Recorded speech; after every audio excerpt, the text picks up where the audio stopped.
U.S. right-wing activist and commentator Charlie Kirk has died after being shot in the neck at an event at Utah Valley University. That's according to a social media post from U.S. President Donald Trump on Wednesday. Kirk was an influential ally of the Republican president and co-founder of Turning Point USA, the largest conservative youth organization in the country. Video on social media showed Kirk addressing a large outdoor crowd before he was shot, sending attendees running. Kirk and Turning Point played a key role in driving youth voter support for Trump in November. New Directions Community Credit Union is now open in Titusville. They may be new to our community, but they've been serving our region since 1974, providing their members with affordable products and services. Membership is open to anyone who lives, works, worships, volunteers, attends school, regularly conducts business, or who owns a business in Venango, Forest, Warren, or Crawford counties. Visit their new location at 206 South Martin Street in Titusville to learn more about becoming a member. Best of luck to all the students and athletes this fall from New Directions Community Credit Union. Looking for expert orthopedic care? Dr. Charlie Gates, a trusted name at Titusville Area Hospital, can help you regain mobility and a better quality of life. With years of experience and a passion for personalized care, Dr. Gates specializes in treating a wide range of orthopedic conditions. Whether it's joint pain, sports injuries, or orthopedic surgery, trust Dr. Charlie Gates at Titusville Area Hospital for your orthopedic care. Call 814-827-9770 today to schedule your appointment. Vanderhoof Heating and Air Conditioning provides residential and light commercial air conditioning services throughout the area. They understand the importance of your cooling system working properly. That is why you can trust in Vanderhoof to do the job right. Whether it's a non-working air conditioner, yearly maintenance, or a new install, you can be assured that we will solve your problem quickly and efficiently. Your home's air conditioning system is far more than just temperature. It's a complete comfort system that combines temperature, humidity, air quality, and above all, safety. Vanderhoof Heating and Air Conditioning in Titusville. Titusville Market Square is home to over 100 unique vendors featuring antiques, collectibles, candles, coins, baked goods, dairy products, food items, comic books, toys, and so much more. You'll discover something new every time you walk through the door. Did we mention the selection of baked goods, breads, Clark's Donuts, and Amish pies? Titusville Market Square has you covered. Stop in to explore today. Titusville Market Square in downtown Titusville. Our new home. Somebody pinched me. Somebody say pinch? Pinch. We mean we just bought this. Yeah, we just bought a new house. Why are there crabs? Don't call for pinches. Call for protection. Hit it. Like a good neighbor, State Farm is there. Your State Farm agent is ready to help you choose the right coverage for your new house and your car. All right, which way to the sea? We're in Ohio. So is that close or? No. You got a pool? No. Like a good neighbor, State Farm is there. I'm Ronnie Long.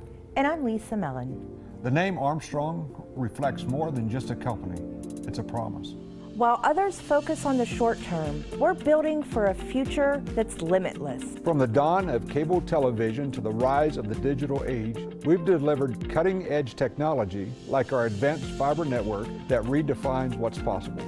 Guided by our core values, we have proudly served and strengthened communities like yours for generations. Fat Chad's is Titusville's premier dining destination. Come hungry and enjoy these menu favorites: T-bone steak, homemade meatloaf dinner, or soft shell crab tacos. Dive into fresh pasta entrees like shrimp and scallop pasta or our signature Asiago chicken. And don't miss our famous burgers and fish sandwiches, all served with fresh cut fries. Fridays mean prime rib specials. Enjoy wild game Saturdays. And on Sundays, it's our all-you-can-eat wing buffet. For good food and good times, it's Fat Chad's Brewing in Titusville. 211 is an easy-to-remember telephone number for finding health and human services for everyday needs and in crisis situations. Every day, highly trained 211 call specialists provide referrals to basic human needs resources like food banks and shelters, physical and mental health, employment support, support for youth and child care programs, and support for adults and persons with disabilities. To learn more, dial 211 or visit pa211nw.org.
U.S. stocks ended mixed on Wednesday as the Dow dropped almost 0.5%. The S&P 500 gained 0.3% to notch its second straight closing high, and the Nasdaq ticked up just enough to record its third consecutive record high close.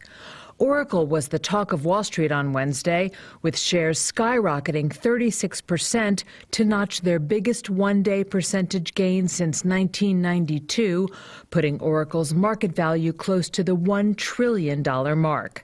The eye-popping stock surge came after the cloud service provider touted several multi-billion-dollar contracts with top AI firms, explains Keith Buchanan, senior portfolio manager and partner at Globalt Investments. That's what really changes the story and the dynamics for Oracle, and it warrants a big shift in how the market views the equity prices for this company that, again, the story has not just evolved, it's been more of a revolutionary change in the Oracle story as far as a cash flow and earnings standpoint going forward.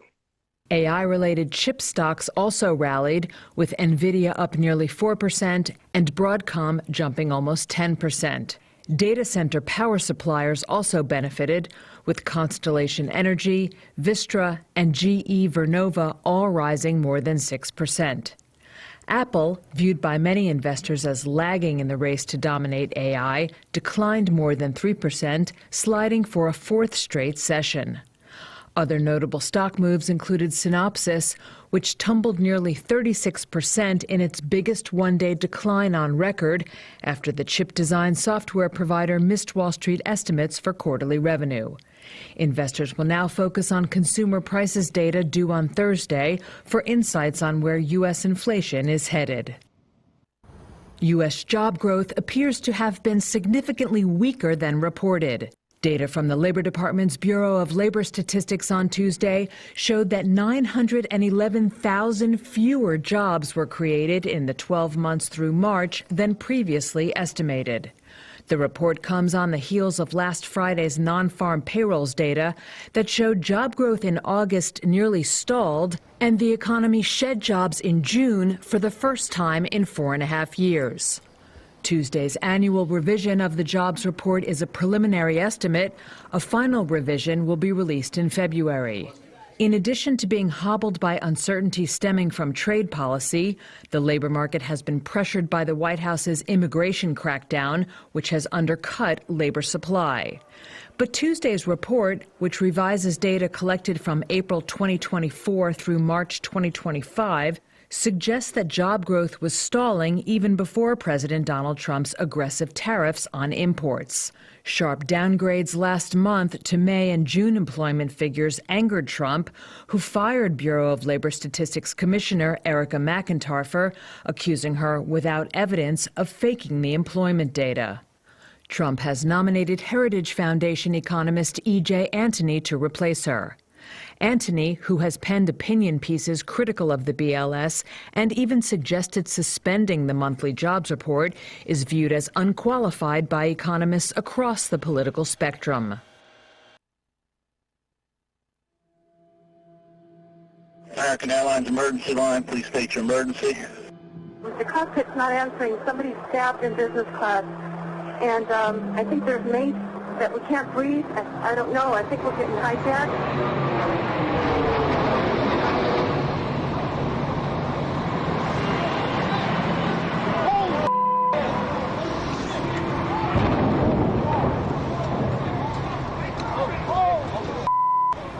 Somebody hit the World Trade Center or the... It's a Trade Center. The World Trade Center. There's a fire on the upper floors. This just in, you were looking at obviously a very disturbing live shot there. That is the World Trade Center, and we have unconfirmed reports this morning that a plane has crashed into the World Trade Center. We don't know anything more than that. We don't know if it was a commercial aircraft. We have no idea how many were on board or what the extent of the injuries are right now. Jules, this is Ryan. Listen, on an airplane that's been hijacked, and things don't go well, it's not looking good. I just want you to know I absolutely love you. I want you to do good, go have a good time, and I just totally love you, and I'll see you later. Bye, babe. Bye-bye.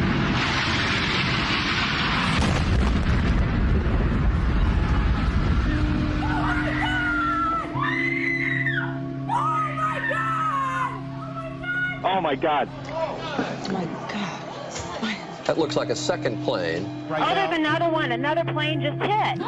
Right. Oh, my gosh. Another plane has just hit. It hit another building. Flew right into the middle of it. Oh, my goodness, there's another one. It seems to be on purpose. Oh, my goodness. Now it's obvious, I think. I leaned over and whispered into his right ear.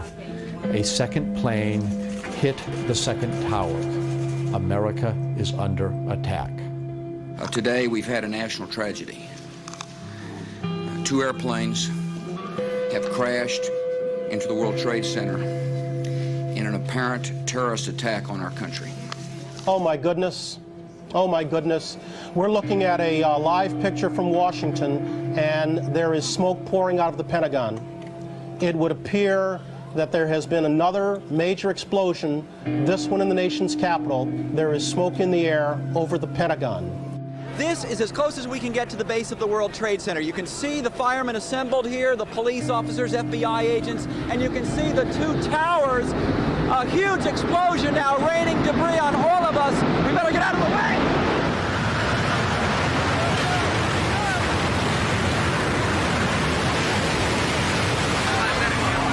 We are getting reports that a part of the tower, the second tower, the one a bit further to the south of us, has collapsed. We are checking on that.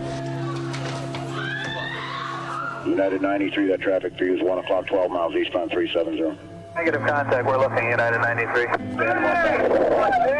When I took the call over, there was a soft-spoken, calm gentleman. I asked him his name. He told me Todd Beamer. He said, "Lisa, would you recite the Lord's Prayer with me?" He said, "Okay, let's roll." We've got a report from a guy at 24 of a cloud of black smoke off his left. Wheeling to 97. But we don't have confirmation. United Airlines flight number 93 left Newark at 8:01 this morning en route to San Francisco. It went down in Shanksville, Pennsylvania. The North Tower. The North Tower is waiting.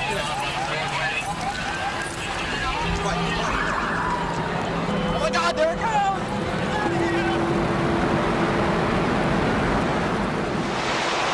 I hope I live. I hope I live. It's coming down on me. And there's, you can see, perhaps the second tower, the front tower, the top portion of which is collapsing. Good Lord.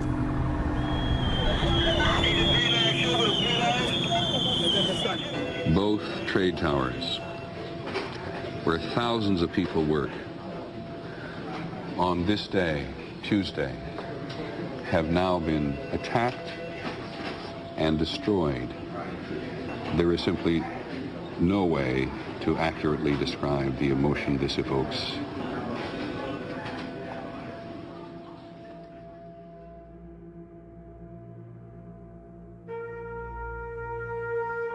I want you all to know that America today is on bended knee in prayer for the people whose lives were lost here, for the workers who work here, for the families who mourn. This nation stands with the good people of New York City and New Jersey and Connecticut as we mourn the loss of thousands of our citizens. I can hear you.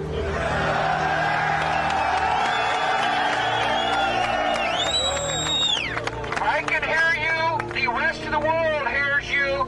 And the people who knock these buildings down will hear all of us soon.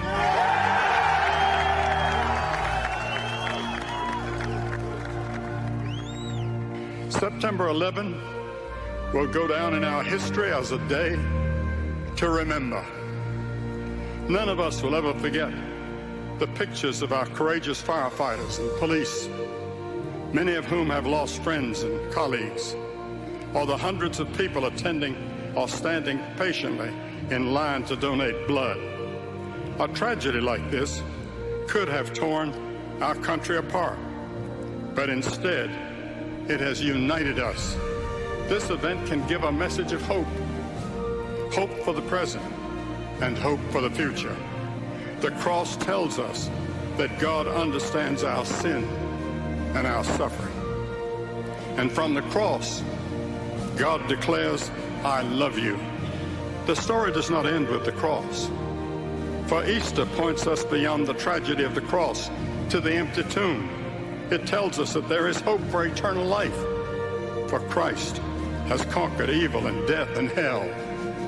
My prayer today is that we will feel the loving arms of God wrapped around us, and will know in our hearts that he will never forsake us as we trust in him.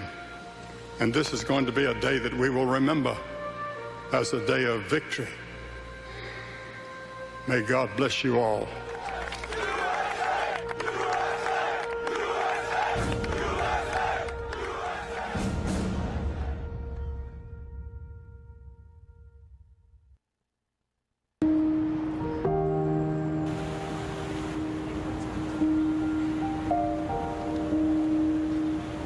I do walking tours of the 9/11 Memorial for the 9/11 Tribute Center.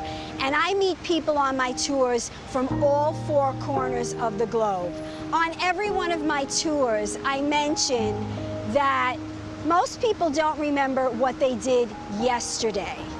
But I have had so many guests on my tours come up to me and say that they remember every single detail about where they were and what they were doing on September 11th, regardless of where they're from. When you talk to anybody, say, and you tell them where you were on September 11th, they'll tell you exactly where they were, because even though they may not have been in the building, but they'll definitely remember where they were.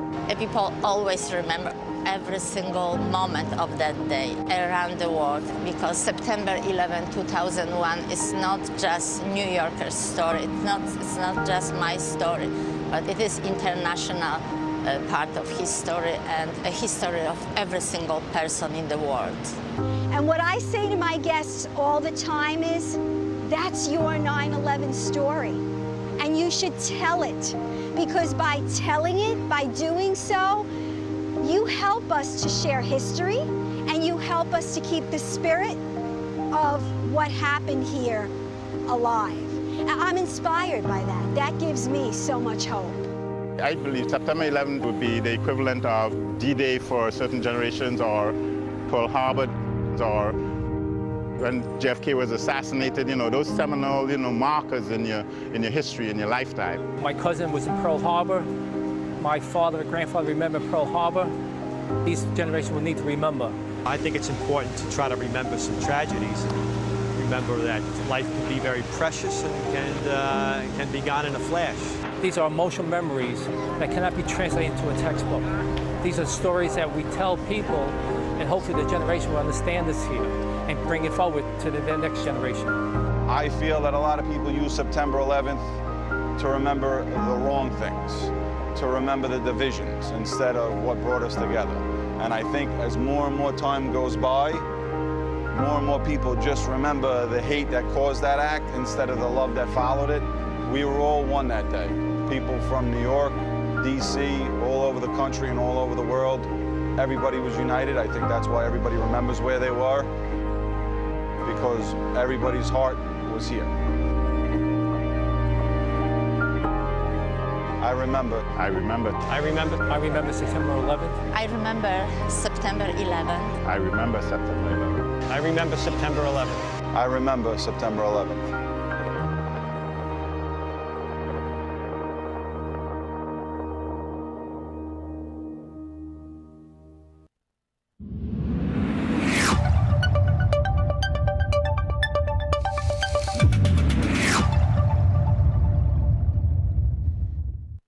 All right, let's take a look at that weather forecast for northwest Pennsylvania. Abundant sunshine today with temperatures in the upper 70s.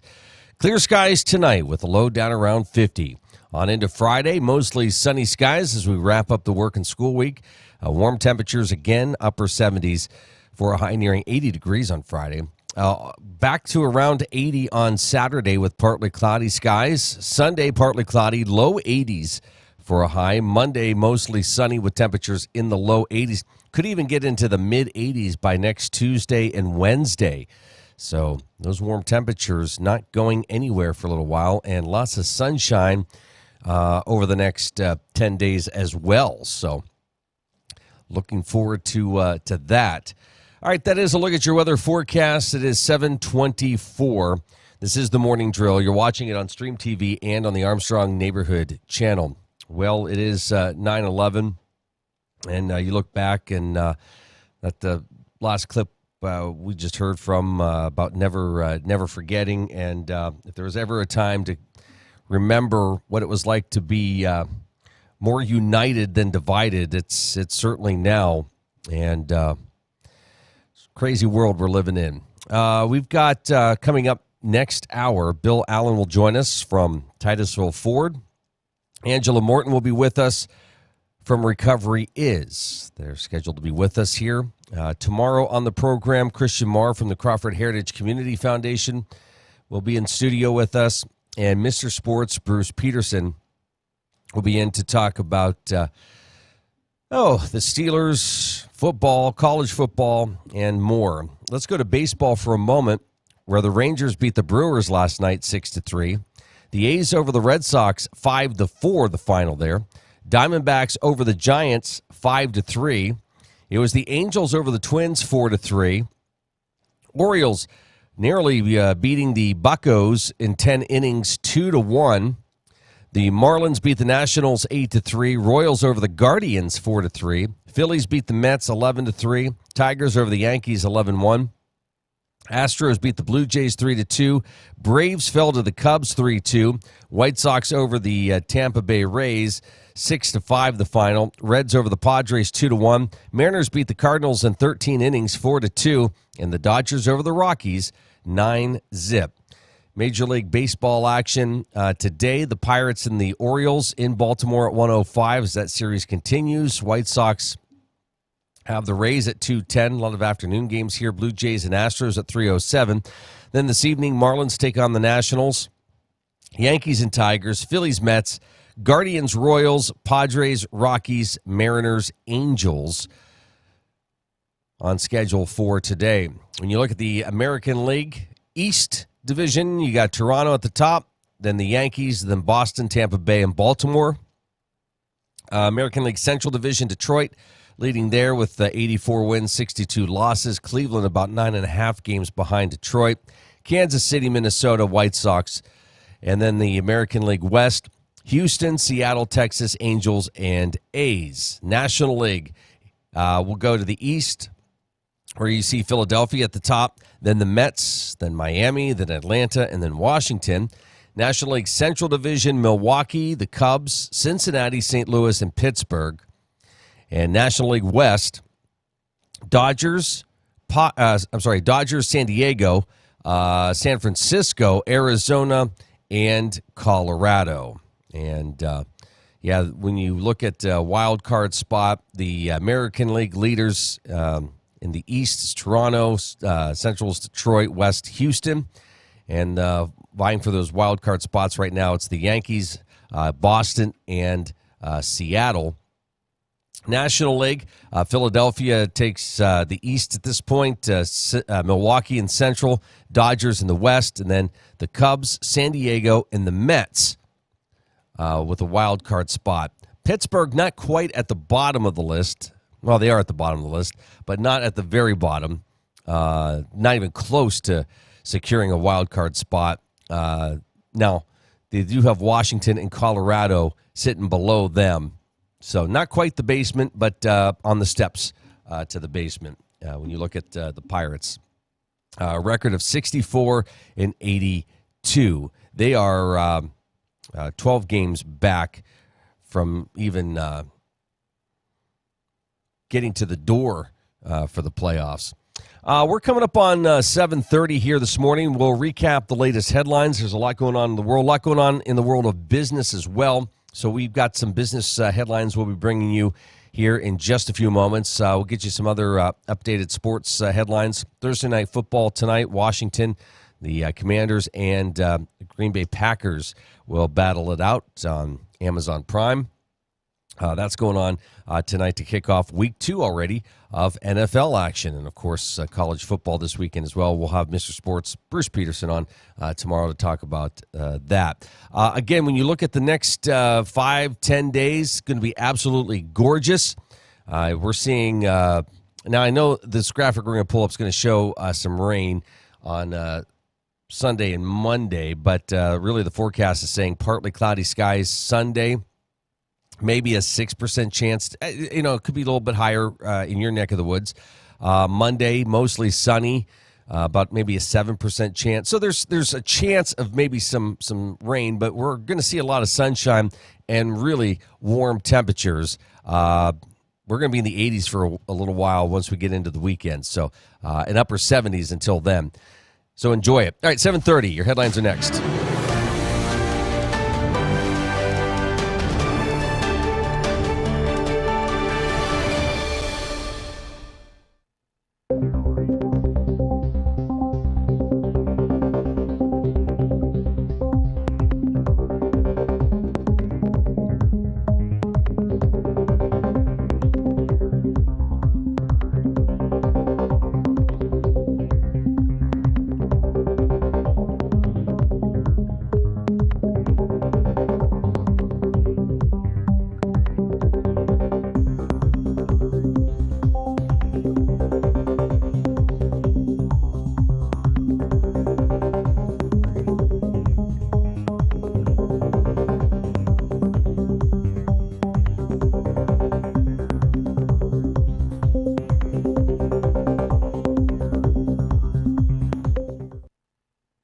U.S. right-wing activist and commentator Charlie Kirk has died after being shot in the neck at an event at Utah Valley University.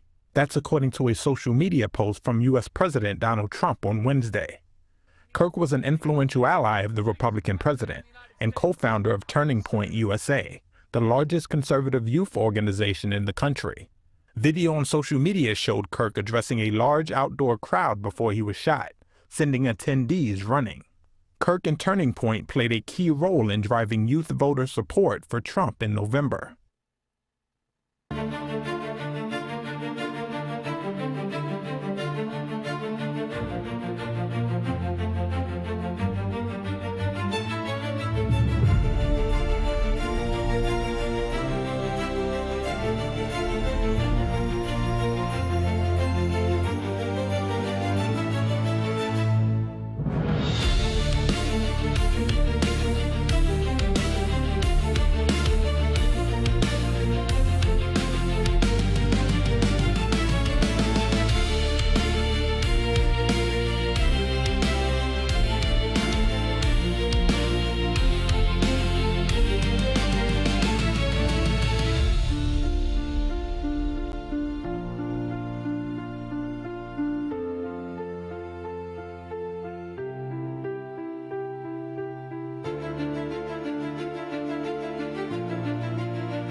Discover no-sweat savings of over $7,000 off your next Chevy truck. It's Community Chevrolet's Dog Days of Summer sales event. Our mascot Clark can hardly contain his excitement, and he's asleep, of course. This month, don't sleep on our hottest savings of the summer, including more than $7,000 off MSRP on a new Silverado, or save nearly $2,000 on hot new SUVs like the Trax and the Equinox. The Dog Days of Summer sales event.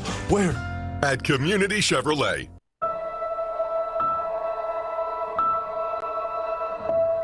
I know sometimes we get into it and it's just hard on both of us, but try to understand me more and I'll try to do the same. But you have excuses because you're old, so it's okay. Listening is a form of love. Find ways to support your kids at sounditouttogether.org. Marsh Home Center Furniture, Appliances, and Bedding is located at 305 East Spring Street in Titusville. Marsh Home Center welcomes you in to explore their growing inventory of name brand furniture, appliances, and bedding. Need something not currently in stock? No problem. Order from Marsh's online catalog and have it delivered right to your door. Visit Marsh's to see their entire showroom. Ask questions, see what items are on sale, or just stop in and say hi. Marsh Home Center Furniture, Appliances, and Bedding, behind Giant Eagle in Titusville. Emma, did you hear?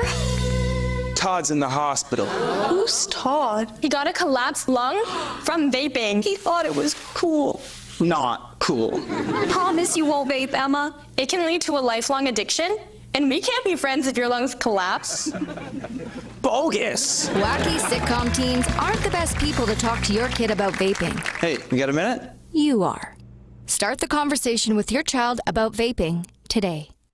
Whether you want to go and lead in your craft in the trades, whether you want to go and be that nurse or medical worker and have a real impact on lives, or whether you want to go and help that business improve its bottom line, this is the place. And now is your time to go with confidence, to go with skill, to go succeed. The Education and Training Center at Pitt Titusville. I needed a place I could feel cared for without the long drive. I chose Meadville OBGYN because both my sisters came here, highly recommended Dr. Kristen. Dr. Kristen makes me feel very comfortable, like I'm family, like we're friends, very personable. My daughter Evie was born breech, and it was Dr. Kristen and Dr. Barco, and they were incredible. It was a wonderful experience. I wouldn't ever want to go anywhere else. Community Connect Federal Credit Union, serving Crawford, Venango, Forest, and Warren counties. Their mission is to provide quality, low-cost, and personal financial products for the growth and security of their members and families. Stop in, call, or visit our website, communityconnectfcu.com, and click Join to get started. Community Connect Federal Credit Union, 1050 East Spring Street in Titusville.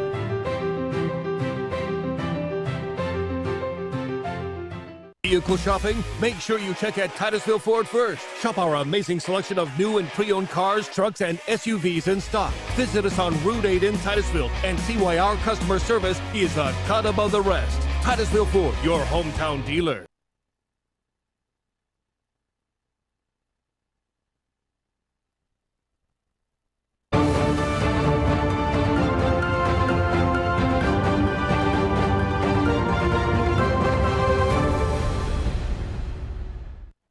A federal judge on Tuesday temporarily blocked Donald Trump from removing Federal Reserve Governor Lisa Cook. It's an early setback for the White House in an unprecedented legal battle that could upend the central bank's long-held independence. The preliminary ruling found the Trump administration's claims that Cook committed mortgage fraud prior to taking office were likely not sufficient grounds for her removal. Cook denies any wrongdoing, but Trump has ramped up his campaign to gain influence over the U.S. central bank and to get it to lower interest rates. He's already criticized Fed Chair Jerome Powell for the central bank's monetary policy. His campaign raises questions about the Fed's ability to operate free from political meddling. Mark Ben Dyke is global managing editor of politics, economics and world news at Reuters and says the impact on the rest of the world would be considerable. More than half of all global trade is in USD. Almost 2/3 of all global debt is denominated in US dollars. We'd all have to buckle up if the Fed were to lose its independence. You know, we've seen central banks lose their independence, come under the thumb of particularly strong leaders over the years. President Erdogan in Turkey, for instance, where interest rates were being pushed down as inflation was going up, and it hit 85%. Many believe that inflation stays lower when interest rates are set by central bankers who don't have to worry about winning elections.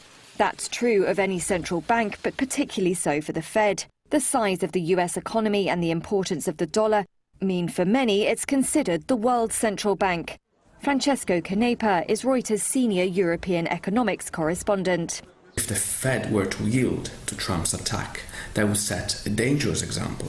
That would give ideas to other politicians, and particularly to populists elsewhere, to interfere with their own central bank. And what would that mean? Well, policymakers are worried that would mean the end of 40 years of central bank independence. Cook's case will likely end up before the Supreme Court. The White House had no immediate comment on Tuesday, and Trump did not respond to a reporter's question about the ruling. The central bank is expected to deliver a rate cut at its September policy meeting. U.S. stocks ended mixed on Wednesday as the Dow dropped almost 0.5%. The S&P 500 gained 0.3% to notch its second straight closing high, and the Nasdaq ticked up just enough to record its third consecutive record high close.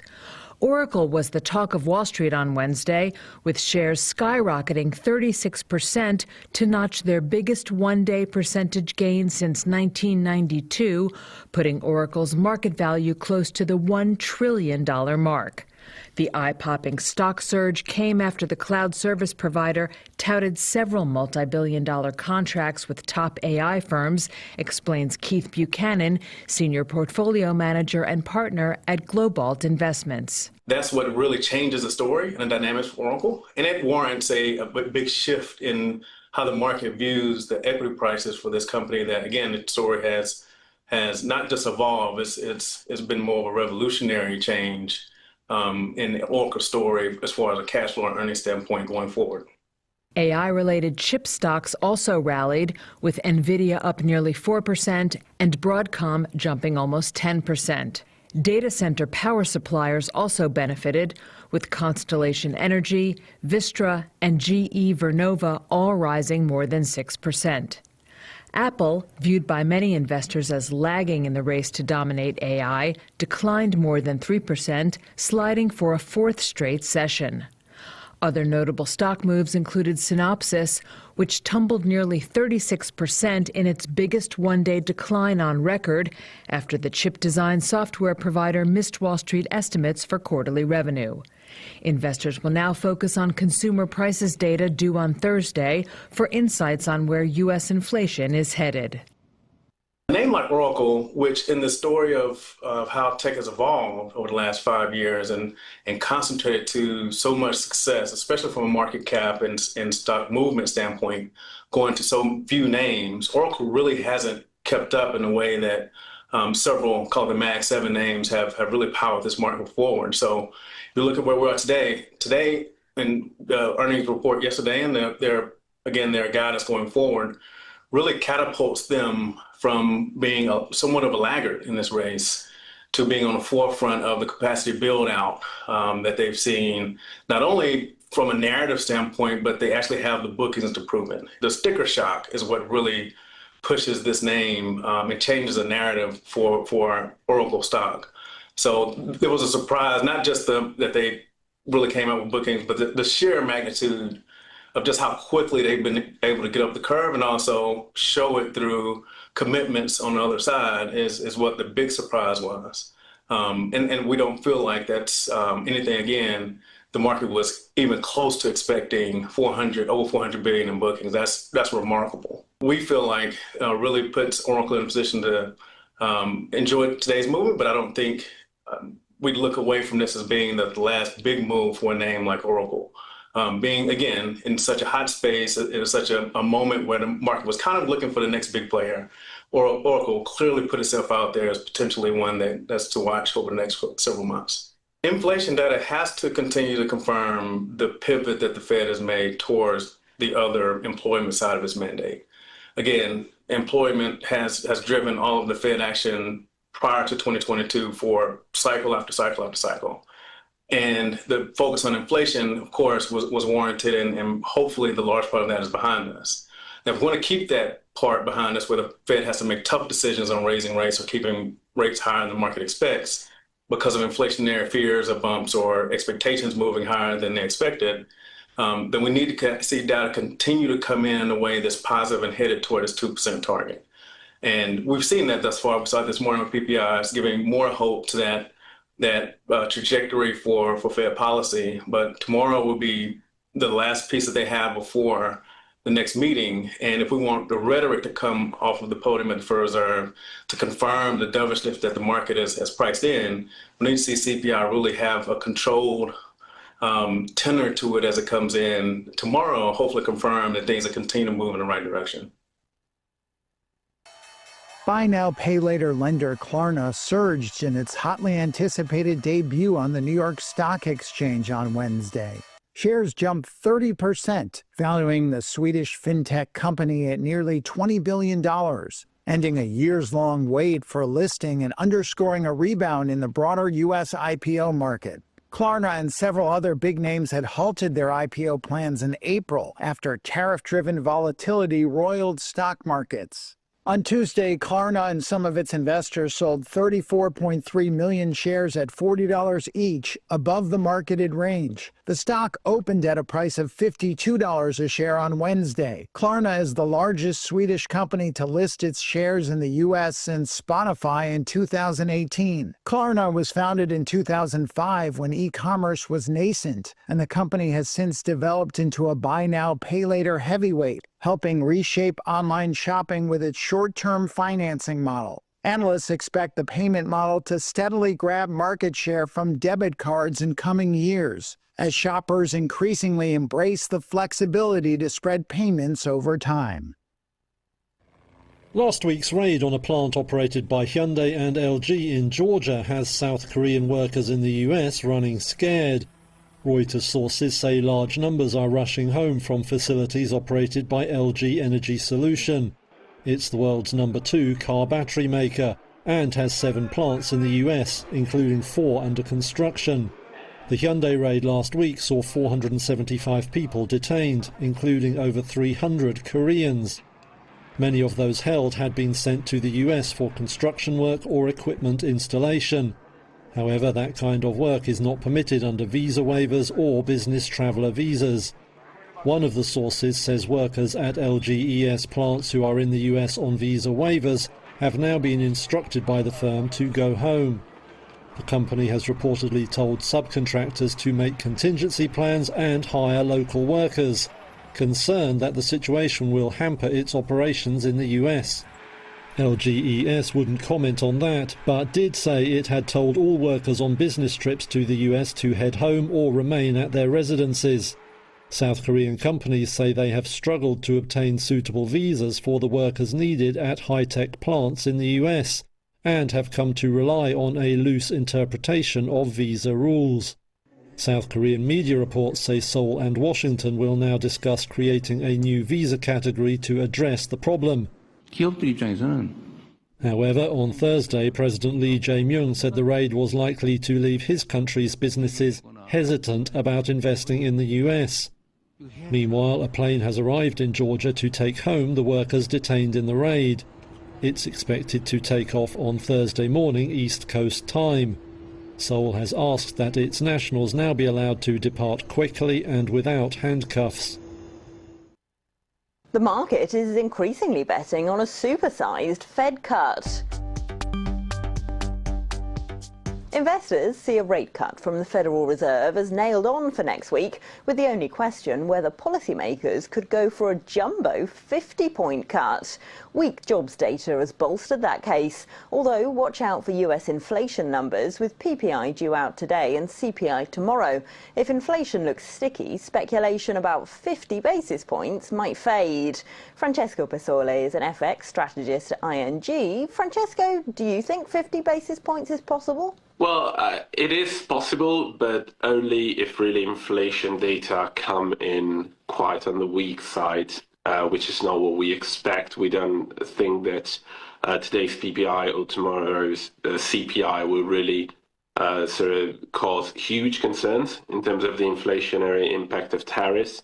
But at the same time, it should just cement the view that the Fed will start with 25 basis points.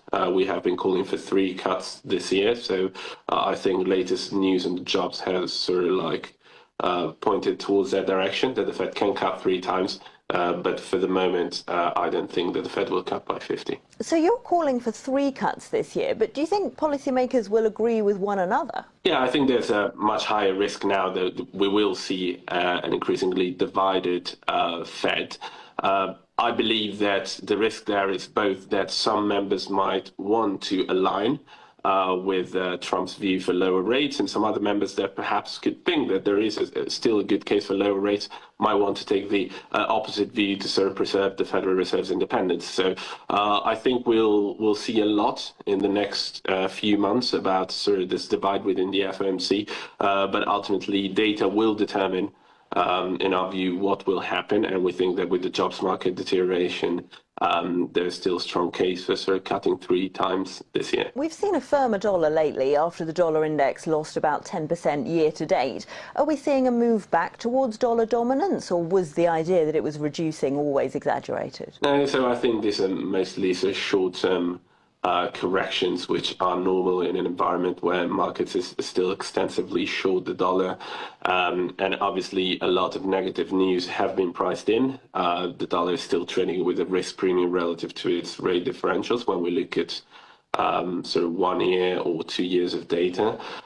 So I think that this is normal. We have been dollar bears, but we never thought that it would be sort of one straight line in terms of higher euro dollar. We thought it would always be some bumps here and there and some positioning adjustments. I think this is completely normal, but I think the direction of travel remains higher for euro dollar. Well, in Europe, the ECB sets rates tomorrow, but nobody expects a move this week. Have they now reached the end of their cutting cycle? Yeah, we believe they probably have. There is still probably an open discussion on whether there will be another cut later this year or at the beginning of 2026.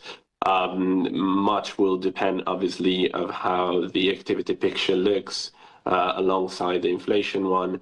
But I think as things stand now, and based on what the ECB has been saying, they've been quite vocal, really, both Lagarde and other governing council members, they feel like they are in a good place when it comes to inflation. So for now, I think it's quite realistic that they will keep rates unchanged for the foreseeable future. Could political instability in France, where the government collapsed this week, start to hit the euro? So the way the euro reacts to these events is generally in very brief spikes of sort of correlation. When markets feel that the sell-off in a certain bond market within the Eurozone is sort of a little bit out of control. And that's when sort of the euro gets hit. We saw it when the no confidence vote was announced, that we saw the euro trading a bit weaker. This week, the euro seemed to be trading fine. Now it's a bit under pressure. I think it's not enough, in our view at least, to justify a complete change in direction in euro dollar, which in our view again remains bullish. And we must always remember that the ECB probably stands ready to intervene in different ways to sort of support a bond market the French bond market should it turn into an uncontrolled sell-off. That was Francesco Pesoli of ING. Don't forget, you can watch more videos on Reuters.com. Poland shot down suspected Russian drones that entered its airspace on Wednesday, with a drone-like object striking a residential building in the country's east. Moscow denied responsibility for the incident, with Russia's defense ministry adding it had not planned to hit any targets in Poland. It's the first time a member of NATO is known to have fired shots during Russia's war in Ukraine. Poland said 19 objects had entered its airspace during a large Russian air attack on Ukraine, and that it had shot down those that posed a threat. Prime Minister Donald Tusk said he has activated Article 4 of NATO's treaty, under which alliance members can demand consultations with their allies. He said Poland is the closest it has been to open conflict since World War II. I want to emphasize very strongly that there is no reason to claim we're on the brink of war. But there is no doubt that this provocation exceeds the existing boundaries and is incomparably more dangerous from Poland's point of view than all the others. NATO chief Mark Rutte said that a full assessment of the incident had not yet been made, but, quote, whether it was intentionally or not, it is absolutely reckless, it is absolutely dangerous. The Kremlin declined to comment directly on the incident. However, a statement read on Russian state television from Russia's defense ministry said its forces had achieved their targets in the attack on Ukraine. And the drones, which allegedly crossed the border with Poland, had a range of less than 450 miles. Ukrainian President Volodymyr Zelensky said Russia used over 400 drones and 40 missiles in attacks on Ukraine overnight, with at least 8 Iranian-made drones aimed towards Poland. He said it sets an extremely dangerous precedent for Europe and a strong response from all partners is needed. Poland's armed forces urged residents to stay at home, with 3 eastern regions at particular risk. Some Poles who spoke to Reuters say the situation makes them feel uneasy. I felt a little, well, I didn't feel entirely safe being here and knowing that Russia is kind of infiltrating our country. We don't know why these drones appeared. Countries bordering on Ukraine have reported occasional Russian missiles or drones entering their airspace in the past during the war, but not on such a large scale. The incident could feed into tightening sanctions on Moscow. European countries are hoping to persuade US President Donald Trump to join them in imposing sanctions after peace talks have proved fruitless.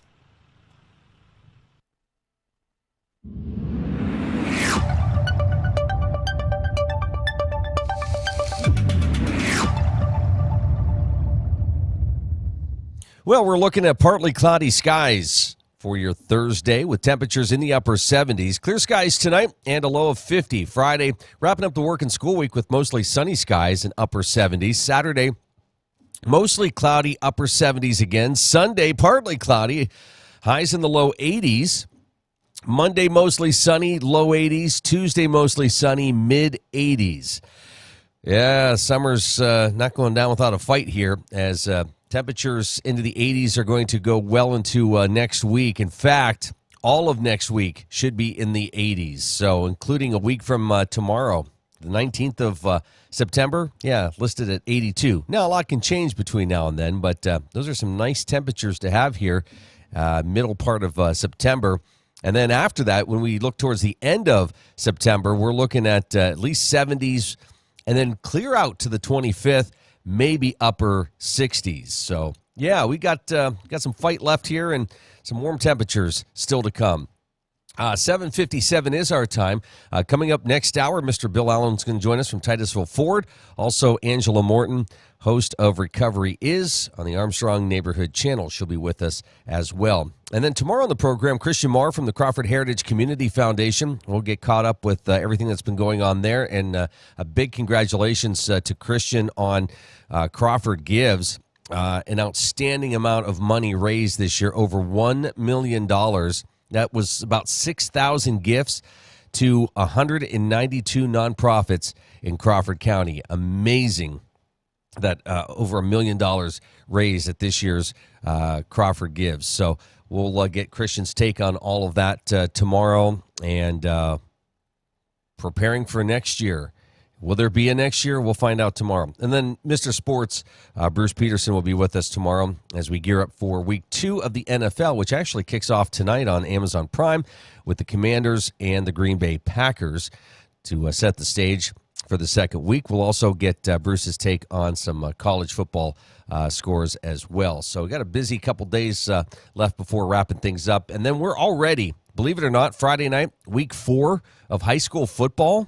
We're almost halfway through the fall sports season in terms of football. So A lot of matchups tomorrow night, but just crazy to think that here in Northwest Pennsylvania, we're already sitting at week 4 of high school football, so just crazy.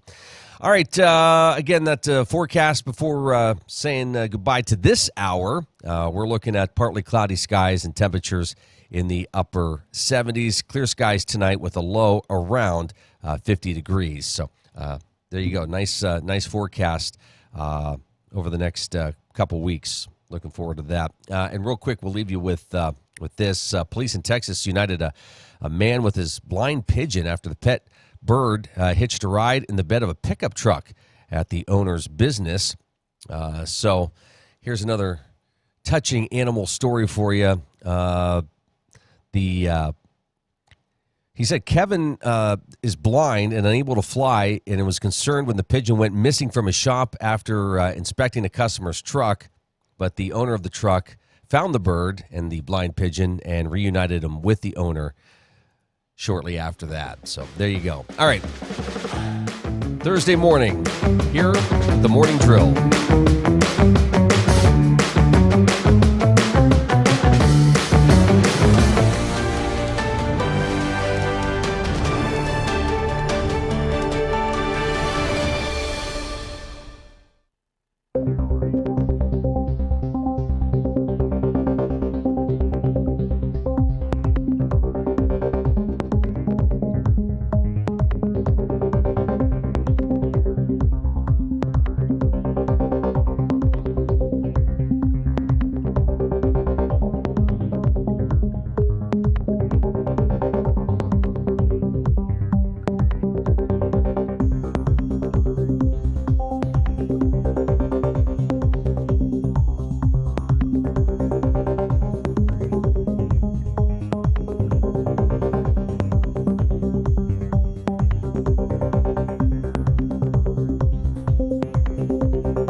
U.S. right-wing activist and commentator Charlie Kirk has died after being shot in the neck at an event at Utah Valley University.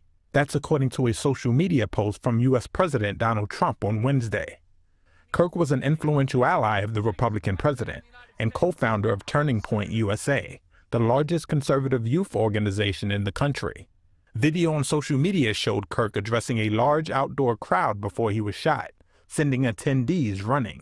Kirk and Turning Point played a key role in driving youth voter support for Trump in November.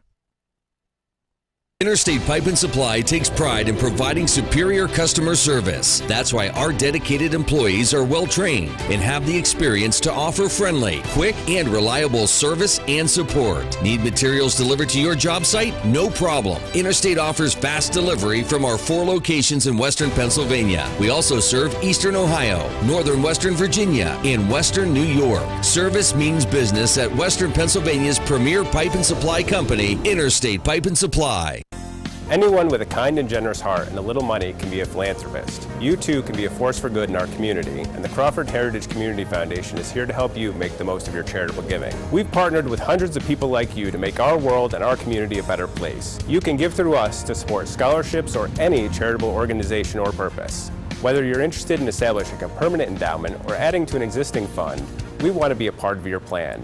Contact us when you're ready to make your mark. Together, we can make your contribution go further. The Gordon B. Garrett Funeral Home has been serving the needs of Titusville and surrounding communities since 1965. Mr. Garrett believed in tradition and commitment to excellence, standards that have been passed down from one generation to now a new generation, who will work to provide you with a beautiful, lasting tribute to your loved one. When you need them, they will be there for you. This has been their foundation for almost 60 years. The Gordon B. Garrett Funeral Home, 303 North Washington Street in Titusville. Share the fun of train travel and relive our country's oil history as you ride the OC&T through the valley that changed the world. Learn about the past while traveling on vintage cars. See a variety of wildlife with stops at Drakewell Park, Petroleum Center, and Oil Creek State Park. Arrive early and see the vast collection of train and railroad memorabilia at Perry Street Station. After the ride, enjoy a night's stay at the Caboose Motel. For seasonal specials or for more information, visit OCTRR.org or call 814-676-1733.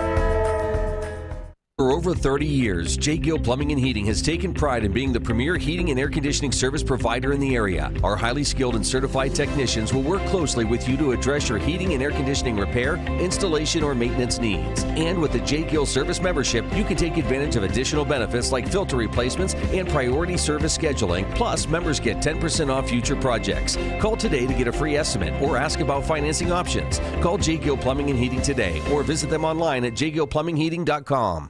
Marsh Home Center Furniture, Appliances, and Bedding is located at 305 East Spring Street in Titusville. Marsh Home Center welcomes you in to explore their growing inventory of name brand furniture, appliances, and bedding. Need something not currently in stock? No problem.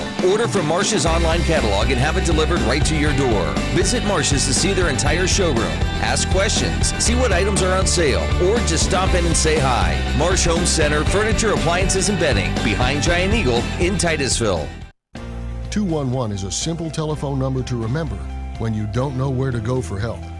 Dial 211 when needing to find health and human services for everyday needs and in crisis situations. It's free and confidential, and you'll have access to thousands of programs and services for emergency and non-emergency situations. Visit pa211nw.org to learn more, and remember, help is available by calling 211. Are you tired of juggling multiple pill bottles? Titusville Express Pharmacy has your solution, now offering compliance packaging. Your medication sorted and sealed by dose, making it easier than ever to stay on track. In a hurry? Take advantage of our convenient drive-through service. We also offer free local delivery for those that qualify. Titusville Express Pharmacy, where convenience meets care. Visit us today at 401 West Spring Street in Titusville. Simplify your medication routine with Titusville Express Pharmacy.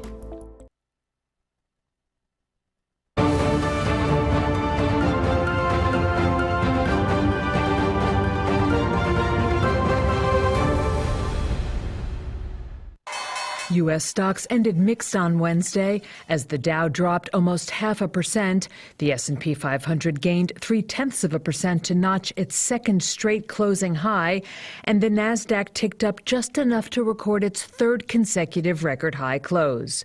Oracle was the talk of Wall Street on Wednesday, with shares skyrocketing 36% to notch their biggest one-day percentage gain since 1992, putting Oracle's market value close to the $1 trillion mark. The eye-popping stock surge came after the cloud service provider touted several multi-billion-dollar contracts with top AI firms, explains Keith Buchanan, senior portfolio manager and partner at Globalt Investments. That's what really changes the story and the dynamics for Oracle. And it warrants a big shift in how the market views the equity prices for this company that, again, the story has not just evolved, it's been more of a revolutionary change in the Oracle story as far as a cash flow and earnings standpoint going forward. AI-related chip stocks also rallied, with NVIDIA up nearly 4% and Broadcom jumping almost 10%. Data center power suppliers also benefited, with Constellation Energy, Vistra, and GE Vernova all rising more than 6%. Apple, viewed by many investors as lagging in the race to dominate AI, declined more than 3%, sliding for a fourth straight session. Other notable stock moves included Synopsys, which tumbled nearly 36% in its biggest one-day decline on record after the chip design software provider missed Wall Street estimates for quarterly revenue. Investors will now focus on consumer prices data due on Thursday for insights on where U.S. inflation is headed.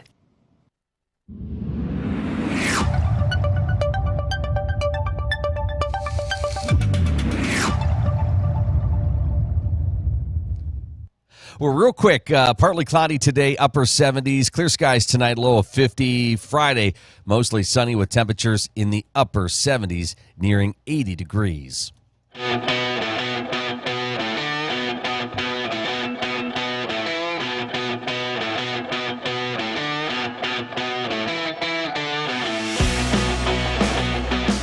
Joining us this morning is Mr. Bill Allen from Titusville Ford. Hi, Bill. How are you? I'm well, Joe.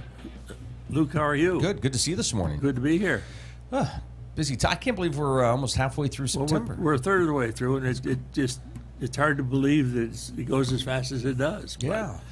I keep thinking like, okay, you got maybe winter driving around the corner, making sure your car's ready to go, checking tires, oil, wiper blades, all that stuff. You'd like to think we're headed into fall, but the last forecast you read today, I overheard, it looks like we're going to have summer for another 15 days, which is not unfortunate. I've always said it could stay like this till spring and then warm up. But, it's not too early to think about that stuff. Get your stuff in order so that you're ready for whatever's coming down the road, because and I know that at some point this thing, once it falls off the cliff, it'll be completely into winter. Well, and again, listen, I'm not criticizing because I wait to the last minute on a lot of things myself. But I know, like, when the snow starts flying and you're like, oh, I should have done this, and you make that call, you might be waiting a little bit to get in. You might have to put up with some inclement weather for a few days before something can get done. But no, it's always better to be proactive than reactive, and schedule whatever you need to schedule, or at least get things in line to do that, so that A, when I can get it done, and B, potentially what it's going to cost me to do that, so that you're prepared for it. Yeah. And I think there's even like a rebate on tires right now. There's a rebate on tires. There's a nice rebate on tires. And then, of course, we still offer the Works program for oil changes, tire rotations, safety inspections. So, it's not a bad time of year, because you and I have talked about it before. You look at it now, and people's schedules have changed since the 1st of September with our lifestyle change, in the fact that we now have children going here and there and different events and things going on, daylight getting shorter, so we're working more feverishly around the house during certain periods of time to get stuff done, get things picked up, get ready for the fall and winter. So, time changes, and our whole schedule changes come fall. We notice that every year in our business, where things shift and different time patterns where people come in, or when people can do things, just because of the change in the weather, and different activities in the summer versus different activities in the fall. Now we're gearing for hunting season, and we're into fall sports. I mean, every time you go through town in the evening, there's something going on at both football fields, something going on at Burgess Park. So people are busy in the evening. So, time gets by so fast, like we just started the show with. It's a third of the way through the month. Well, and to your point, not only are people working out of their cars a lot more, it seems like, or with work traveling, or, they've got that office almost in their vehicle, but in terms of just families and getting kids transported to events, whether it's sports, band, whatever it is, there's a lot going on, and you spend a lot of time in your vehicle. You do, and to your point, a lot of these activities don't just happen in your own community. You're traveling to another community to do it, which takes more of your time, which changes your whole pattern of what you can get done and what you can't get done in a timely fashion. And we go through it every year. It's here. It's time to react. It's going to be interesting, because I'm sure you get these folks who come in and they're like, yeah, not only do we have to transport the kids, but we got, all the baseball bats and hockey sticks and all that stuff we have to take with us, or we're going to tow a boat or a camper. Right. We're trying to do our recreational activities and fit those in. Fortunately, this spring or this fall, we've had nice weather, so we haven't fought a lot of rain and miserable stuff. But if you have inclement weather and you're going to an event, now you're taking more stuff with you, which leads you to a point of, how big a vehicle do I need, or what do I need to move that stuff? And that's where we can come in and show you our options, and show you we can go from big to small, or small to big, whichever way you want to move up or down the ladder, with a pickup or a sport utility that will make that a little bit easier for you. Yeah, that's great. And so many options. Maybe we can start talking about that, because, again, as you said, when somebody comes in, they should have an idea of what kind of budget they're going to work with. Right. They should have an idea of budget. They should also have an idea size they potentially need based on their lifestyle and what they're trying to do, both in their daily life plus their recreational or off time where they're traveling or doing whatever. They should have an idea of the size of vehicle they want, whether we start with the smaller sport utilities and go to the Bronco Sports or the Escapes, move up the ladder to an Explorer, or go clear to the big boy and go to an Expedition, and figure out how many people we need to move, how much stuff we need to move, and how often we need to do that. And then, if you're really active or really have a need, then we can talk about a pickup truck, and we can start with a small one and go small, medium, large, extra large. There's a lot of different options available, but they should have an idea of A, how much money they hope to spend, and B, what they need to move. And I'm not sure which order that should be. Yeah. It's kind of a dual purpose type thing when you've only got so much money, but you need to do so much over here. So I think they go hand in hand. But today people have so much research information available to them via internet, via basically any social media or internet where everything's put out there, dimension, sizes. You can go to Ford's website itself and you can build in price, so you have an idea what one item is going to cost you, or what one vehicle will cost you versus another vehicle, and do a comparison, which makes it a lot easier for the consumer to do that ahead of time and on their own time, 24/7. So it doesn't have to be done right during business hours. They have a lot of that available to them, which helps a lot. Do you have, and again, this is why you're there, to answer questions. So when somebody comes in, for the most part, they have an idea, or are they talking to you and saying, boy, I'm kind of thinking about maybe the Maverick versus Ranger versus... Well, I think people have a general idea, but there's a lot of questions that they don't get answered by looking, that we can answer based on construction of the vehicle, type of vehicle, capacities or true cost, and then in my mind, it's always nice to see the product and see the size and compare them side by each, so that you can look at them and say, yep, this is this one, this is this one. Oh, I didn't realize that one was so small, or oh, that one was so large, or there's not enough back seat room, or I need a bigger bed, or I need more cargo space in the back, or what does 32 cubic feet mean to me versus 50 cubic feet, other than 50 is larger than 32, but to actually see the size and see what will fit in that area sometimes helps make the decision a little easier and narrow it down to where you're pushing ones out that don't fit the need that you have. And so that works out well, just to see, touch, feel, and get a tape measure. Bring what you need to try. Can I get a car seat in there? Can I get my golf clubs in there? How many sets can I get in there? The important things, Bill. Right. You know what I mean? Your kids and your activities. Well, it's great. And, when you drive past, you got a really nice selection. So it must be a little bit easier to say, look at this, and then let's compare it with this. Sure. And we do. We have pretty much every product on site that we can compare one to the other. Sit there and, like I said, open them both up, drive them both, or three or four, whatever, and kind of narrow it down.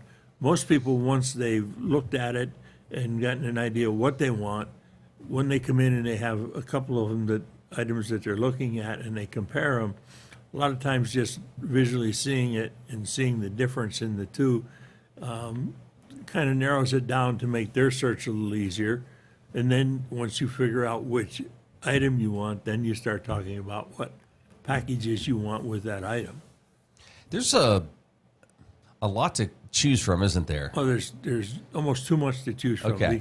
because we'll pick on Explorer for a second. And we've got 4 or 5 levels of Explorer, And then within each level, we have different packages in each level.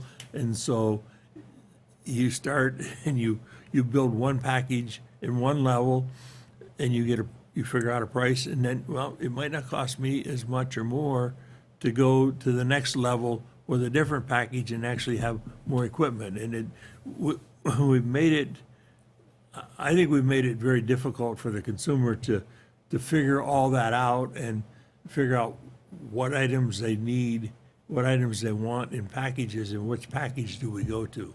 I think I read one time where in an F-Series pickup in the F-150, there's like 128 different combinations of packages between cabs, wheelbases, engines, trim levels, before we even get to color choices. Before color. Before color. So if I'm hearing you correctly, I'm saying you're encouraging people to come in and challenge you to find what you want. Yeah. Well, yeah. So we're not only looking for the needle in the haystack, we're looking for the haystack. That's right.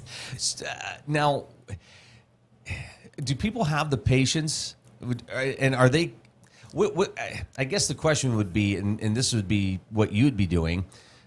Are you looking around the country to see if you can find the vehicle they want? Do they have to custom make them? Or is there a reality of saying, hey, listen, we have almost exactly what you're looking for right here. I don't know how long that's going to be here. Right. I think you have a combination of all three of those.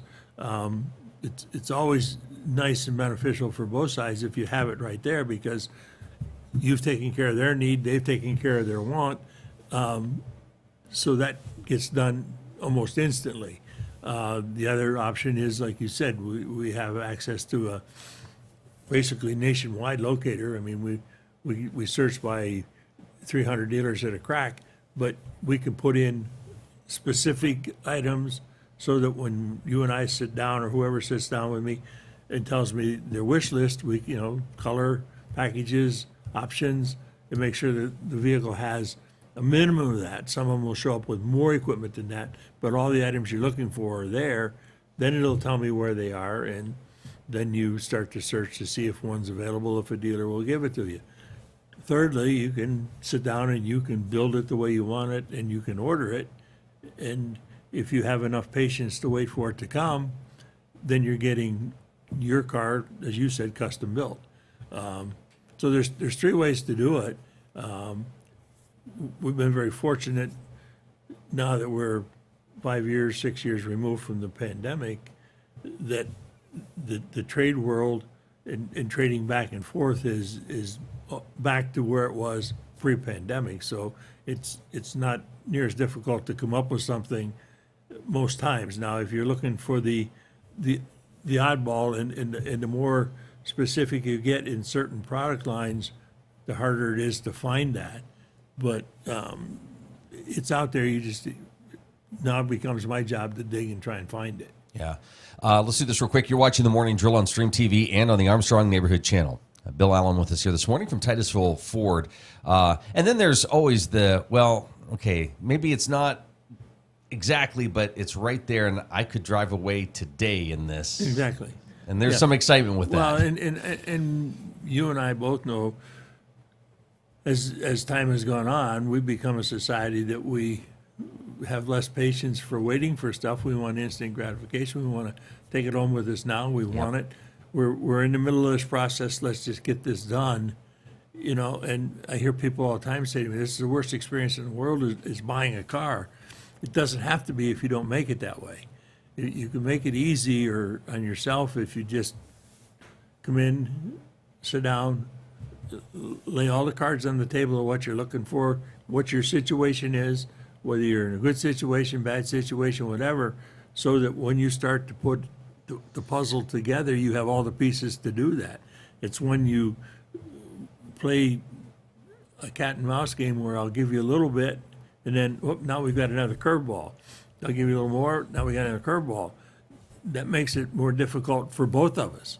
Makes it difficult for you, and it becomes difficult for the sales consultant to try and help you solve your transportation need, because you're not giving them the whole picture. You need to just be straightforward up front, say, here's what I've got going on, and let it go from there and see how it works out.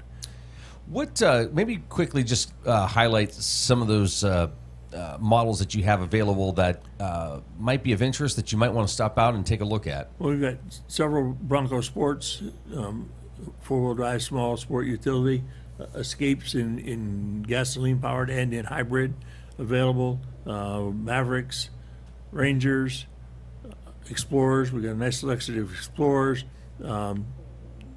three different model lines in the Explorer. Same way Bronco Sports, same way Escape. We try to keep a mix of the packages so you can see what the different packages are. F-Series, obviously we've got several half-tons and more coming. We've got a good selection of heavy-duty Super Duties. So I think the only thing we don't have right now in the lot is an Expedition. Of course, the 25, they changed the body style. We're waiting for a new one to get here. I realize 26s are coming, but they've been slow producing them because of their supply and demand and what they forecast. And obviously, demand has been much higher than they anticipated, so they're trying to catch up with that. Well, and does that make it a good time then for somebody to start shopping because you've got new models that are coming out around the corner and there's good pricing going on? Absolutely. There's some nice incentives on all of those vehicles, whether it be money back as far as cash incentive or money and low financing or low financing. And there's also some certain products that have reasonable lease rates. Mm-hmm. So you need to figure out your need and see what program is there and see what fits your need the best, whether you take the full rebate or you take the money and low financing, or you just take the straight low financing. And finance rates have come down to where they're not near as crazy as they were 18 months to 24 months ago. They're still not where they were, and I don't believe it'll be a long time before we ever go completely back to that. But they're a lot more affordable today, I think, than they were 2 years ago as far as interest rate.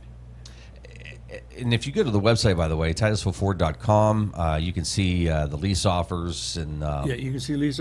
They'll put we put the price of the vehicle, any discount on the vehicle, any incentives that are available on the vehicle, also the window stickers there for a new vehicle.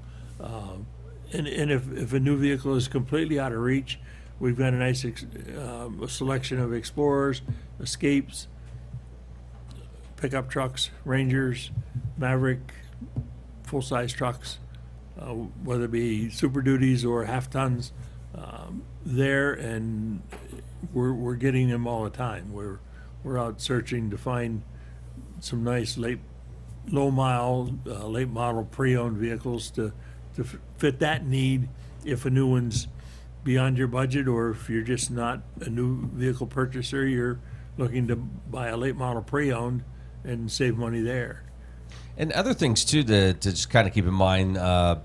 There's military recognition, first responders recognition, college student recognition. Correct. So there's other incentives that you may qualify for, and that's where a sales consultant comes in, because he can sit down with you and say, here, these are the incentives. Do you qualify? And then you say, well, I may qualify for that. Then they can look at that program and see if you do or don't. And once you get in Ford's world and in their system, a lot of times they'll also send consumers cash certificates on their name only, so you can apply that certificate also. So, and if you don't remember receiving it in the mail or email or whatever, when we sit down and we put it in the computer, and we can do an inquiry for certificates, it'll tell you whether anybody has any certificates, whether you or somebody in the household. Wow. What excites you about the 26 models? Well, I assume you're starting to get a bunch of information. We're starting to get a bunch of them. We've done some updates on the Super Duty ergonomically inside and changed it a little bit. The 26 Explorer is really nice. There's not any huge body changes or product changes. Like I said, we freshened the Expedition in 25 and made it more luxurious and less utilitarian. so to speak. We continue all the time to improve the pickups and change things and make them quieter. The little tweaks that we've done with the Bronco Sport and the Escape to make them more in tune with today's buyer than they were before is really helped that vehicle to where they're nice, they're quiet, they're comfortable. A good 2 to 4 passenger vehicle with good fuel mileage and reasonable cost. So you see a lot of them out on the road. Well, we've been selling a lot of those. We've been selling a lot of Mavericks, selling a lot of Explorers for people to move 7 people, 6 or 7, depending on the seat configuration. And that's another thing. We try to keep both the middle bench and the middle captain so someone can see the difference to see what fits their need at that point. Bill, if folks have questions, want to get a hold of you, how do they find you? You can find us at Hightown Road in Titusville. You can find us on the web at TitusvilleFord.com, or you can call us at 814-827-3673. Stop out and we'll buy you a coffee and see how long we need to talk. It's good to see you this morning. Good to be here. All right. Thanks, Bill. Thank you.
U.S. right-wing activist and commentator Charlie Kirk has died after being shot in the neck at an event at Utah Valley University.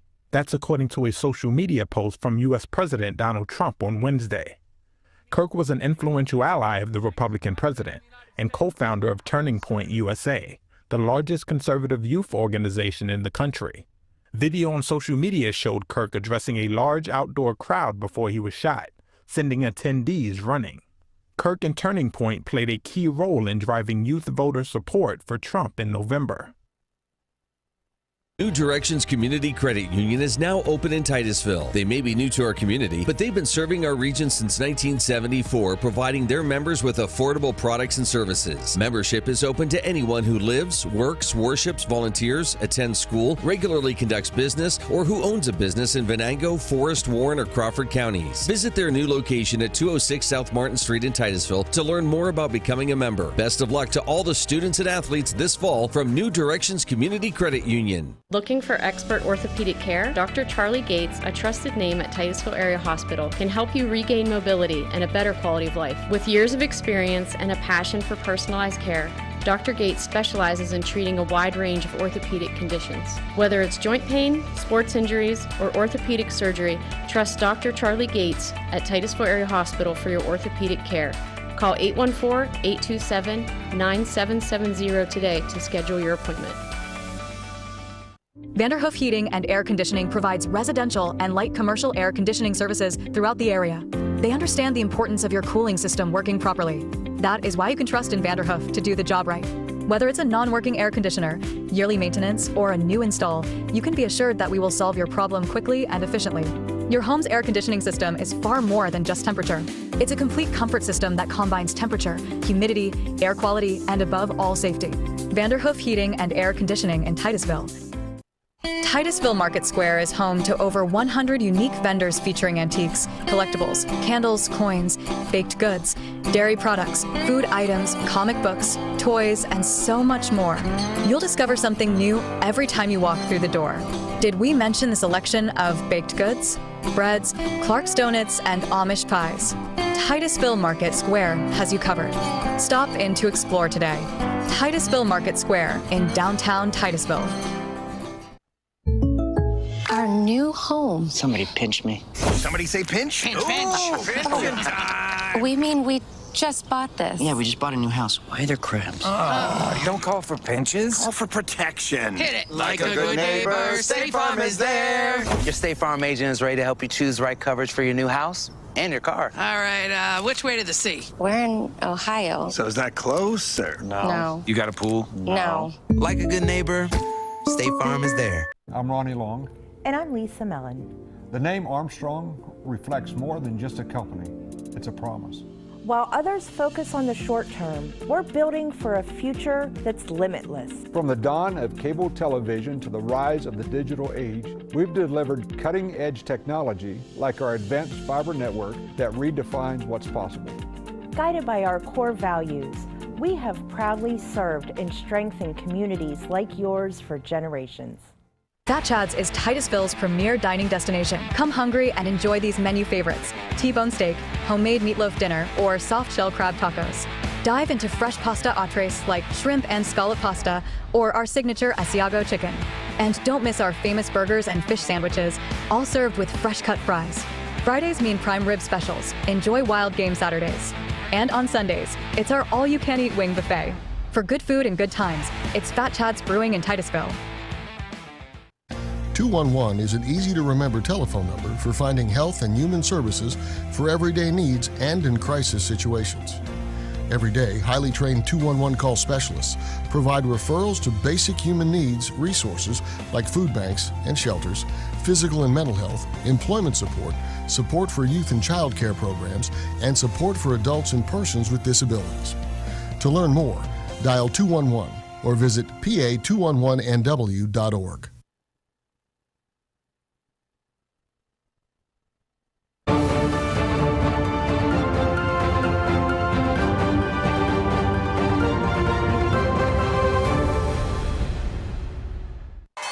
U.S. stocks ended mixed on Wednesday as the Dow dropped almost 0.5%. The S&P 500 gained 0.3% to notch its second straight closing high, and the Nasdaq ticked up just enough to record its third consecutive record high close. Oracle was the talk of Wall Street on Wednesday, with shares skyrocketing 36% to notch their biggest one-day percentage gain since 1992, putting Oracle's market value close to the $1 trillion mark.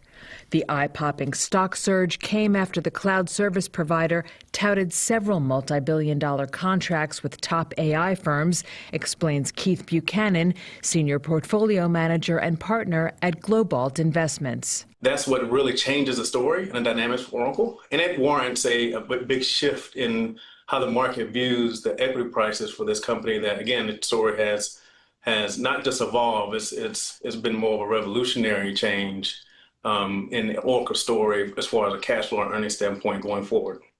AI-related chip stocks also rallied, with NVIDIA up nearly 4% and Broadcom jumping almost 10%.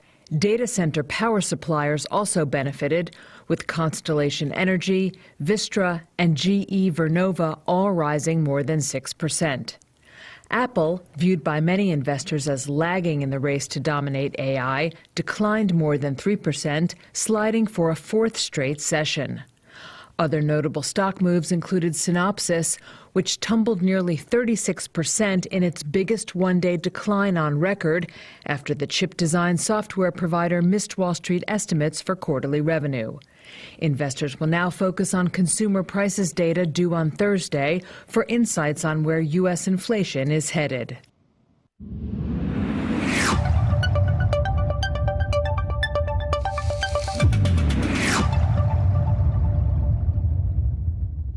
Well, mostly sunny skies expected today and temperatures in the upper 70s. Clear skies tonight with the low down around 50. Friday wrapping up the work and school week with mostly sunny skies and upper 70s for a high. Mostly cloudy on Saturday and a high near 80. Sunday, sunshine, low 80s. Monday, mostly sunny with temperatures in the low 80s. We're going to be into the mid 80s next week, and some are not letting go here, or at least the next 10 to 15 days looking pretty good.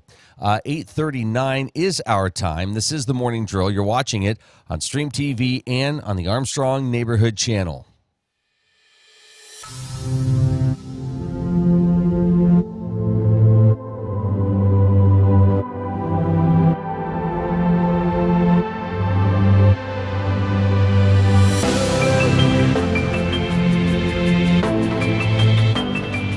Well, you may see our next guest on the Armstrong Neighborhood Channel.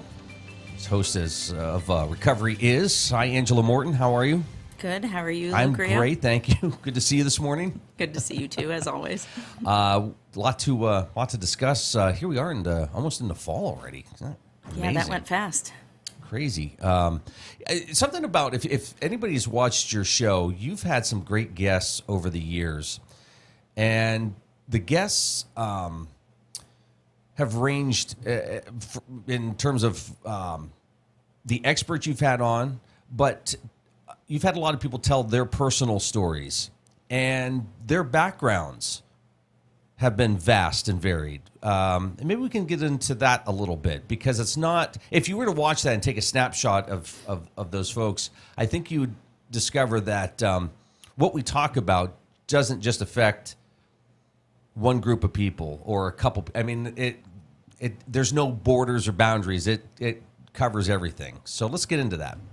So, as we always start with these talks about substance use and the work that's happening in rural areas around getting people connected to services so that they can get recovery support if they don't want or aren't ready for or don't need treatment per se, but maybe want some support with using safer, using less, drinking less, or quitting on their own, or getting into like rehab or detox in more urgent cases. So we talk about substance use, and Hammett Health Foundation has grant projects that brought federal money to Crawford, rural Erie, Venango, Clarion counties. And as you said, drugs don't discriminate and alcohol doesn't discriminate. So we have people with lived or living experience, like experiencing it now or having had it in their past or their family or friend circle, or professionals who work in the field who may have their own lived experience, or maybe physicians working in addiction medicine, or counselors or nurses who work with folks who are navigating substance use disorders. So you're right, there's no boundaries on that.